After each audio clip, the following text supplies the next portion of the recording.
Hello friends, आइए आज के इस वीडियो में आप सभी का स्वागत है। आज के इस वीडियो में हम लोग भौतिक विज्ञान का विद्युत धारा नामक जो चैप्टर है उसका जो वीवीआई ऑब्जेक्टिव प्रश्न है वो सारे आज करेंगे। चलिए हम लोग स्टार्ट करते हैं बिना लेट किए। तो आपके सामने आ रहा है पहला प्रश्न। तो क्या बोल रहा है, निम्न में से कौन अर्धचालक नहीं है?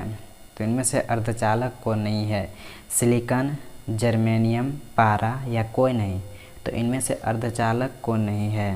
तो इसमें से अर्धचालक कौन नहीं है? तो आपके सामने आंसर है पारा। पारा जो है वो अर्धचालक नहीं है। चलिए बढ़ते हैं दूसरे नंबर प्रश्न की ओर। क्या बोल रहा है, वोल्ट बटे एम्पियर प्रदर्शित करता है। एम्पियर को, वोल्ट को, ओम को या वाट को? तो वोल्ट बटे एम्पियर किसे प्रदर्शित करता है? ओम को। वोल्ट बटे एम्पियर किसे प्रदर्शित करता है? ओम को। चलिए बढ़ते हैं तीसरे नंबर प्रश्न की ओर। क्या बोल रहा है, विद्युत प्रतिरोध का मात्रक होता है।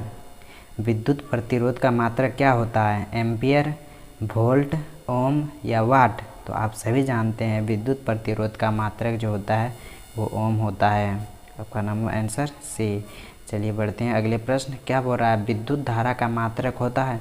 विद्युत धारा का मात्रक क्या होता है? वाट, वोल्ट, ओम या एम्पियर? तो आपका आंसर होगा विद्युत धारा का मात्रक। आप सभी जानते हैं विद्युत धारा का मात्रक एम्पियर होता है। चलिए बढ़ते हैं अगले प्रश्न। क्या बोल रहा है, 1, 2 और 3 ओम के 3 प्रतिरोधों को श्रेणी क्रम में जोड़ने पर समतुल्य प्रतिरोध होगा। श्रेणी क्रम मतलब ये कोई प्रतिरोध है। श्रेणी क्रम इस तरह जोड़ा जाता है, आप सबको पता होगा। एक प्रतिरोध, फिर दूसरा प्रतिरोध, फिर तीसरा प्रतिरोध, इसे बोला जाता है श्रेणी क्रम में जोड़ना। अब 2 प्रतिरोध का मान 3 प्रतिरोध का दिया, 1, 2 ओम और 3 ओम। जब श्रेणी क्रम में होता है तो RS बराबर होता है R1 plus R2 plus R3 plus R3। जब तीनों को जोड़ देंगे तो कितना आ जाएगा? 1, 2, 3 और 3, 6। तो आपका आंसर क्या होगा? D number. चलिए पढ़ते हैं अगले प्रश्न। क्या बोल रहा है, विभवांतर का एसआई मात्रक क्या होता है? जूल, वाट, एम्पियर या वोल्ट? तो विभवांतर का एसआई मात्रक क्या होता है? तो विभवांतर का एसआई मात्रक आप सभी जानते हैं वोल्ट होता है। विभवांतर का एसआई मात्रक क्या होता है? वोल्ट होता है। चलिए बढ़ते हैं अगला प्रश्न। क्या बोल रहा है, विभव का मात्रक होता है। विभव का मात्रक क्या होता है? तो विभव का मात्रक भी वोल्ट होता है। विभव का मात्रक क्या होता है? वोल्ट होता है। चलिए क्या बोल रहा है, 100 वाट से 220 वोल्ट के विद्युत बल्ब के तंतु का प्रतिरोध क्या होगा? 100 वाट से 220 वोल्ट के विद्युत बल्ब के तंतु का प्रतिरोध क्या होगा? 484 ओम। क्या होगा? 484 ओम। टंगस्टन निम्नलिखित में से किस ताप पर पिघलता है? पिघलता नहीं है, मतलब पिघलता है होगा, पिघलता है। टंगस्टन निम्नलिखित से किस ताप पर पिघलता है? 2500 डिग्री सेल्सियस पर, 3000 डिग्री सेल्सियस पर, 3500 डिग्री सेल्सियस पर या 4000 डिग्री सेल्सियस पर? तो आपका आंसर होगा जो टंगस्टन है वह कितने डिग्री सेल्सियस पर पिघलता है? तो आपका आंसर होगा 3500 डिग्री सेल्सियस पर पिघल जाता है। टंगस्टन 3500 डिग्री सेल्सियस पर पिघल जाता है। चलिए बढ़ते हैं अगला प्रश्न। क्या बोल रहा है, विद्युत शक्ति का मात्रक है। विद्युत शक्ति का मात्रक इनमें से कौन है? एम्पियर है, वोल्ट है, ओम है या वाट है? तो आप सभी जानते हैं विद्युत शक्ति का मात्रक जो है वो क्या है? वाट है। विद्युत शक्ति का मात्रक क्या है? वाट है। 10 का आंसर डी। चलिए 11वें नंबर की ओर बढ़ते हैं। क्या बोल रहा है, प्रतिरोध का एसआई मात्रक क्या होता है? ये सब तो आप लोग सभी जानते होंगे कि प्रतिरोध का मात्रक क्या होता है। तो प्रतिरोध का मात्रक क्या होता है? ओम होता है। चलिए बढ़ते हैं अगले प्रश्न। क्या बोल रहा है, 12 वोल्ट विभव के 2 बिंदुओं के बीच 2 कूलम आवेश को ले जाने में कार्य किया जाता है। तो कार्य बराबर क्या होता है? तो जब निकालेंगे तो कार्य बराबर होता है जे बराबर होता है V इंटू क्यू। जब गुना करेंगे तो आ जाएगा आपका 24। तो आपका आंसर हो जाएगा बी। चलिए बढ़ते हैं अगले प्रश्न की ओर। क्या बोल रहा है, सेल के विद्युत वाहक बल का मात्रक होता है। सेल के विद्युत वाहक बल का मात्रक होता है ओम होता है, वोल्ट होता है या एम्पियर होता है या कूलम होता है? तो सेल के विद्युत वाहक बल का मान क्या होता है? मात्रक क्या होता है? तो आपका आंसर होगा वोल्ट होता है। सेल के विद्युत वाहक बल का मात्रक क्या होता है? वोल्ट होता है। चलिए बढ़ते हैं अगले प्रश्न की ओर। क्या बोल रहा है, 1 एम्पियर के स्केल पर 0 तथा 2 एम्पियर के बीच 20 विभाग है तो इसका अल्पतमांक होगा। तो इसका अल्पतमांक क्या होगा, 0.1 एम्पियर। इसका अल्पतमांक क्या होगा, 0.1 एम्पियर। चलिए बढ़ते हैं अगले प्रश्न की ओर। क्या बोल रहा है, आवेश का मात्रक होता है, आवेश का मात्रक क्या होता है, वोल्ट, ओम, जूल या कूलाम। तो आवेश का मात्रक क्या होता है, तो आवेश का मात्रक होता है आपका कूलाम। कूलाम आवेश का मात्रक है। चलिए बढ़ते हैं अगले प्रश्न। तो क्या बोल रहा है, जब किसी चालक तार से विद्युत धारा प्रभावित होती है तो गतिशील कण होते हैं। जब किसी चालक से विद्युत धारा प्रभावित होती है तो गतिशील कण होते हैं परमाणु, आयन, प्रोटॉन या इलेक्ट्रॉन। जब किसी चालक में धारा प्रभावित होती है तो उसमें इलेक्ट्रॉन गति करता है। तो उसमें क्या गति करता है, इलेक्ट्रॉन। तो आपका आंसर हो जाएगा 16 का डी नंबर। चलिए बढ़ते हैं 17वां नंबर प्रश्न की ओर। क्या बोल रहा है, निम्न में से कौन विद्युत का सुचालक है, सल्फर, प्लास्टिक, आयोडीन, ग्रेफाइड। तो इनमें से विद्युत का सुचालक कौन है, तो आपका आंसर होगा इनमें से विद्युत का सुचालक कौन है, ग्रेफाइड है। और एक बात, यदि आप लोग वीडियो देख रहे होंगे तो आप लोग वीडियो इस पर रोक करके पहले सोच लीजिएगा इसका आंसर क्या होगा, तब आंसर देखिएगा। जैसे हम आंसर जल्दी बता रहे हैं क्योंकि ज़्यादा लेट हो जाएगा ऐसे वीडियो, ठीक है। चलिए बढ़ते हैं अगले प्रश्न की ओर। 18 नंबर क्या बोल रहा है, विभवांतर का मात्रक होता है। विभवांतर का मात्रक क्या होता है, वाट होता है, एम्पियर होता है, वोल्ट होता है या ओम होता है। तो विभवांतर का मात्रक एम्पियर होता है। विभवांतर का मात्रक क्या होता है, एम्पियर होता है। चलिए बढ़ते हैं फिर 19वें नंबर प्रश्न की ओर। क्या बोल रहा है, विद्युत बल्ब का तंतु किस धातु का बना होता है। जो वो लाल बल्ब घर में हम लोग लगाते हैं उसमें जो तार होता है बीच में, वो किसका बना होता है, लोहा का, टंगस्टन का, तांबा का या सोना का। तो विद्युत बल्ब में जो तंतु बना होता है वो किसका बना होता है, टंगस्टन का बना होता है, ठीक है। चलिए बढ़ते हैं अगले प्रश्न 20 नंबर। क्या हो रहा है, 10 ओम एवं 20 ओम के दो प्रतिरोधों को श्रेणी क्रम में जोड़ा जाता है तो उसका समतुल्य प्रतिरोध होगा। इसमें भी श्रेणी क्रम में जोड़ा जा रहा है। श्रेणी क्रम मतलब इस तरह श्रेणी क्रम में जोड़ा जा रहा है। ये 10 ओम है और ये 20 ओम है। तो इसका समतुल्य प्रतिरोध क्या होगा, RS बराबर R1 जोड़ R2, ठीक है, R1 जोड़ R2। तो जब जोड़ दें कितना हो जाएगा, 30 ओम। तो आपका आंसर भी इसका सी। चलिए बढ़ते हैं अगले प्रश्न की ओर। क्या बोल रहा है, किसी बल्ब से 220 वोल्ट पर 2 एम्पियर की धारा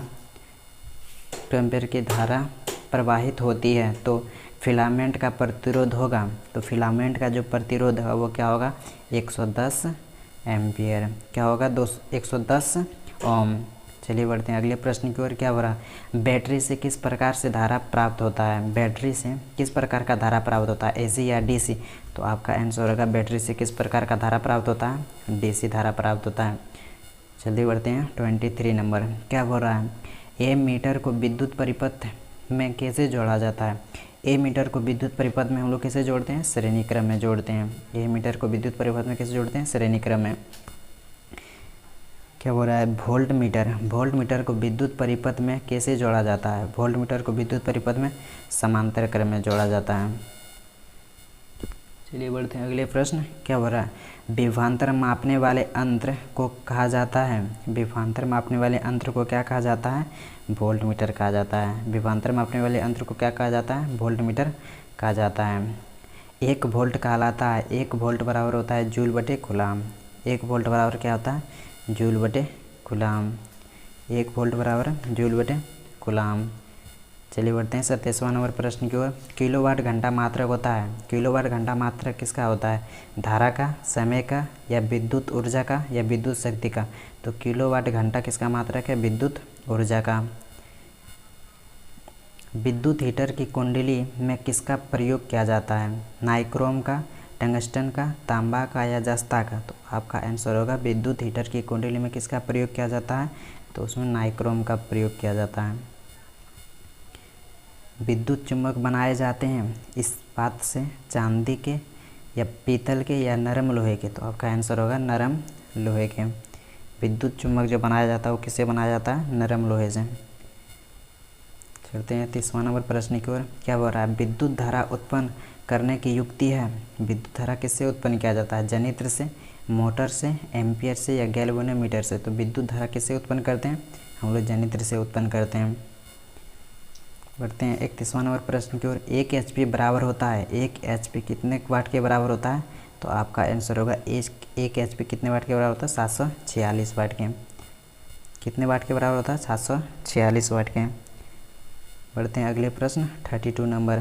क्या बोल रहा है? निम्न में से कौन सा संबंध सत्य है? निम्न में से कौन सा संबंध सत्य है? V बराबर IR। निम्न में से कौन सा संबंध सत्य है? V बराबर IR, नहीं सॉरी, V बराबर IR। चलिए बढ़ते हैं अगले प्रश्न। क्या बोल रहा है? निम्न में से कौन सा पद विद्युत परिपथ में विद्युत शक्ति को निरूपित करता है? तो इनसे कौन सा पद विद्युत परिपथ में विद्युत शक्ति को निरूपित करता है? तो आपका आंसर होगा I²R। चलिए अगले प्रश्न की ओर बढ़ते हैं। क्या बोल रहा है? स्थिर विद्युत में आवेश क्या होता है? विराम अवस्था में रहता है, गति अवस्था में रहता है, या दोनों अवस्था में रहता है, या किसी भी अवस्था में नहीं रहता है? तो स्थिर विद्युत में आवेश किस में रहता है? विराम अवस्था में रहता है। चलिए अगले प्रश्न 35वां नंबर की ओर बढ़ते हैं। क्या बोल रहा है? धारा में आवेश रहता है, धारा में आवेश किस तरह रहता है? विराम अवस्था में, गति अवस्था में, या किसी भी अवस्था में रह सकता है, या इनमें से कोई नहीं? तो धारा में आवेश किस अवस्था में रहता है? गति अवस्था में रहता है। ऊर्जा का SI मात्रक होता है कैलोरी, जूल, ताप, या इनमें से कोई नहीं? तो ऊर्जा का मात्रक क्या होता है? जूल। 1 किलोवाट घंटा का व्यवहारिक मात्रक क्या है? यूनिट, वाट, वाट घंटा, या जूल घंटा? तो आपका आंसर होगा यूनिट है। 1 किलोवाट घंटा का व्यवहारिक मात्रक क्या है? यूनिट है। बढ़ते हैं अगले 38 प्रश्न की ओर। क्या बोल रहा है? 1 जूल का मान होता है, 1 जूल का मान कितना होता है? तो 1 जूल का मान 0.24 कैलोरी होता है। 1 जूल का मान कितना होता है? 0.24 कैलोरी होता है। बढ़ते हैं अगले प्रश्न। क्या बोल रहा है? सूक्ष्म सेल में ऋण इलेक्ट्रॉन किस धातु का होता है? सूक्ष्म सेल में ऋण इलेक्ट्रॉन किस धातु का होता है? तो उसमें कार्बन का होता है, जस्ता का होता है, या तांबा का होता है? इनमें से कोई नहीं। तो आपका आंसर सूक्ष्म सेल में ऋण धातु का इलेक्ट्रॉन किसका होता है? जस्ता का होता है। फिर पूछ रहा है सूक्ष्म सेल में धन इलेक्ट्रॉन किस धातु का होता है? कॉपर का, जस्ता का, कार्बन का, या लोहा का? तो सूक्ष्म सेल में धन इलेक्ट्रॉन किसका होता है? कार्बन का होता है। किसी कुंडली का प्रतिरोध ज्ञात करने के लिए सूत्र है, किसी कुंडली का प्रतिरोध ज्ञात करने के लिए कौन सा सूत्र होता है? R बराबर V/I। बिजली के फ्यूज का तार बना होता है टीन का, तांबे का, तांबे और टीन दोनों का? इनमें से कोई नहीं। तो बिजली का जो फ्यूज बना होता है वो किससे बना होता है? तांबे और टीन दोनों का। इलेक्ट्रॉन वोल्ट बराबर होता है, इलेक्ट्रॉन वोल्ट, 1 इलेक्ट्रॉन वोल्ट बराबर होता है 1.6 × 10⁻⁻19 जूल, या 1.6 × 10⁻30 जूल, या 1.6 × 10⁻27 जूल? तो आपका आंसर होगा 1 इलेक्ट्रॉन वोल्ट किसके बराबर होता है? 1.6 × 10⁻19 जूल के बराबर होता है। 1 मेगा एम्पियर कितना होता है? तो 1 मेगा एम्पियर 10⁻³ एम्पियर के बराबर होता है।